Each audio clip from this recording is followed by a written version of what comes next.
It's a crisp fall morning in your suburban neighborhood. The leaves are turning that perfect shade of orange, and you've just landed that promotion you've been chasing for months. Your friends texts congratulations. Your partner suggests celebrating with your favorite takeout. And for a split second, everything feels right. But then, out of nowhere, a wave of unease washes over you. This is too good. You think something's bound to go wrong. You brush off the praise, dive back into work emails, and by evening, that spark of joy has fizzled out. Sound familiar? If it does, you might be dealing with something deeper, a silent fear of being happy. Welcome to Silent Psychology, where we unpack the hidden layers of the human mind through the quiet stories of everyday life. I'm your guide, and today, we're exploring 7 signs you're secretly afraid of being happy. This isn't about dramatic phobias or rare disorders. It's about those subtle, sneaky behaviors that creep into your routine, making joy feel like a stranger. We'll dive into each sign through stories that might feel eerily like your own because, let's face it, we've all been there. By the end, you'll not only spot these patterns, but also get tips to start embracing the happiness you deserve. If you're ready to see yourself in a new light, stick around. And if this resonates, hit that like button and subscribe for more insights into the psychology hiding in plain sight. First, a quick note. This fear, sometimes called cherophobia, isn't about hating fun. It's a deep-seated belief that happiness is fragile, temporary, or even dangerous. It often stems from past traumas, like a tough childhood where good times were followed by chaos, or cultural messages that equate joy with complacency.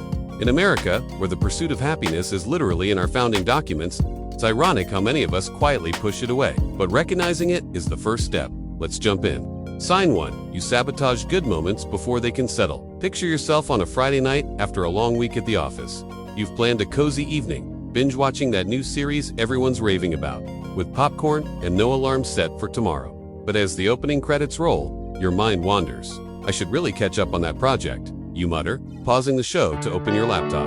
Or maybe it's date night. Things are going great with your partner, laughter flowing over dinner at that little Italian spot downtown. Yet, you pick a fight over something trivial, like who forgot to take out the trash last week. Why? Deep down, you're afraid that if you let happiness in fully, it'll slip away or turn sour. This is sign number 1. You sabotage good moments before they can settle. It's like your brain has an internal alarm that goes off when things feel too positive, prompting you to fix it by creating drama or distraction. Psychologically, this ties to a fear of vulnerability. Happiness makes you exposed, so you armor up with self-sabotage. Think about it. In your last relationship, did you pull away just when it was getting serious? Or at work, do you downplay successes to avoid the spotlight? If yes, you're not alone. Millions of Americans do this, often without realizing it's a defense mechanism, from times when joy was punished or lived to break it. Next time a good moment hits, pause, breathe, ask yourself, what am I really afraid of here? Journal it out. Even 5 minutes can rewire that habit. Sign 2. You feel guilty when things go right? Fast forward to Sunday brunch with friends at your local diner. The pancakes are fluffy, the coffee's hot, and everyone's sharing wins. One got a raise, another's kid aced a test. When it's your turn, you share that you finally booked that dream vacation to the Grand Canyon. Smiles all around, but inside, a knot forms. I don't deserve this, you think? There are people struggling. Why me? You change the subject, feeling oddly ashamed of your good fortune. Sign number 2. You feel guilty when things go right. This guilt is a classic hallmark of fearing happiness. It is as if your mind believes joy is a limited resource, and claiming it means taking from others. Rooted in perhaps a Puritan work ethic vibe that's still alive in American culture. Or maybe from growing up in a family where emotions were downplayed. This sign shows up in everyday ways. You might volunteer for extra shifts right after a relaxing weekend, or apologize profusely for small indulgences like treating yourself to a new gadget. Real talk. I've heard stories from viewers like you, a teacher in Texas who felt bad enjoying her summer break because colleagues were burnt out, or a dad in Chicago who skipped family game nights to earn his rest. It's exhausting, right? The fix: practice gratitude without the guilt. Start small. When something good happens, say out loud, I'm allowed to enjoy this.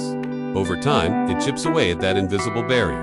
Sign 3. You constantly wait for the other shoe to drop. It's game day, your team's Super Bowl watch party at home. Beers are chilling, snacks are out, and for once, your side is winning big. But instead of cheering, you're tense, scanning the screen like a hawk. It's too easy, you whisper, they're gonna blow it. And even if they win, that relief is fleeting. You're already worrying about next season's draft. This leads us to sign number 3. You constantly wait for the other shoe to drop. Happiness feels like a setup for disappointment. so you brace for impact, robbing the present of its joy. Psychologists link this to hype, often from unpredictable environments like a volatile job market or family dynamics where good news was rare.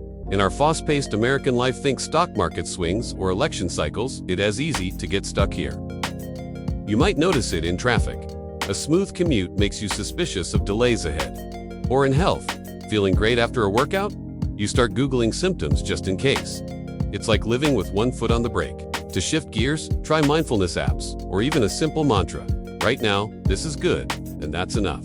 Viewers have shared how this freed them to savor barbecues without eyeing storm clouds. Sign for you. Avoid risks that could lead to more joy. Envision scrolling through your feed on a Tuesday evening, cozied up on the couch. An ad pops up for a local art class, something you've always wanted to try, like painting those vibrant abstracts.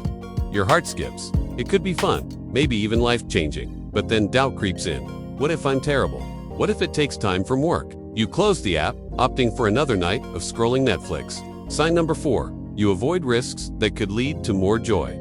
Fear of happiness manifests as playing it safe, sticking to the familiar rut because stepping out might invite uncontrollable positivity, and with it, potential loss. This is common in psychology as avoidance coping, especially post-pandemic when many Americans retreated into comfort zones. Think of that promotion you didn't apply for, fearing the happiness of success might overwhelm you. Or skipping social invites because connecting deeply scares you more than loneliness. It's subtle, but it shrinks your world. Break through by starting tiny. Say yes to one small risk this week, like joining a book club. As one viewer from Florida put it, I finally tried salsa dancing. Turns out, joy isn't as scary as I thought. Sign 5. You downplay your achievements. Monday morning meeting at the coffee shop office. You've nailed a big client pitch, and your boss is singing praises. Colleagues clap. But you shrugged. It was luck, really? Anyone could have done it.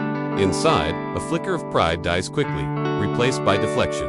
Here's sign number 5. You downplay your achievements. When happiness knocks via success, you minimize it to stay safe from envy, failure, or that vulnerable high. Imposter syndrome amplifies this in competitive American workplaces, where humility is praised but can mask deeper fears. You see it in parents brushing off compliments on their kids, or entrepreneurs crediting the team while ignoring their hustle. It's like happiness is a hot potato you toss away. To own it, celebrate small wins. Keep a brag jar with notes of accomplishments. Read them weekly. It rewires your brain to welcome joy without apology. Sign 6. You surround yourself with negativity. Weekend hike in the national park. Fresh air, stunning views. But your playlist? All brooding podcasts about doom and gloom. Or at home, your newsfeed is curated for outrage. Friends venting non-stop about life's woes. Sign number 6. You surround yourself with negativity. It's a subconscious choice to buffer against happiness. If everything's bleak, joy can't catch you off guard. Psychology calls this negativity bias, heightened by social media algorithms that feed our fears. In everyday America, it's choosing true crime over comedies, or bonding over complaints at barbecues. It feels real, but it's a shield. Detox by curating positivity.